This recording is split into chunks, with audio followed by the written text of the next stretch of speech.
Okay, so this example is to do using friction on a horizontal surface. So we've got a particle of mass 5 kilograms pulled along a rough horizontal surface by a force of 20 newtons. Coefficient of friction is 0.2. We're going to calculate the magnitude of the frictional force and the acceleration of the particle. So to start with, we're going to draw a diagram. So on the diagram, I've already labelled various things. So I've drawn the particle itself as a box. I've just put the mass in the middle. The forces acting on it will be the 20 Newton force that's pulling it, and then the friction force which is opposing that motion. We've got the reaction force, and then we've got the weight of the particle as well, and then we're going to have the acceleration, so a meters per second squared, which is one of the things we're going to try and work out. So to start with, we resolve vertically rather. So the vertical forces are R and 5G.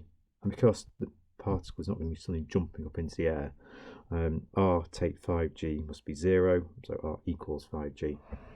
Well, once we've got R, then we can work out what the friction is, because in this particular question, because the particle is actually moving, it says it's being pulled, it's not saying it's in stationary or in equilibrium or anything like that. In that situation, F is equal to mu R. We've reached the maximum friction. So if we're told that it's just resting there, then we'd have an inequality. We'd have the friction is equal to or less than mu R. But in this case, because the box is moving, F does equal mu R. So we've got R. The coefficient of friction was 0.2, so it's doing 0.2 times 5G. So that's just equal to G, or 9.8 newtons. The other thing we want to work out is the acceleration. So to get the acceleration, we're going to resolve horizontally.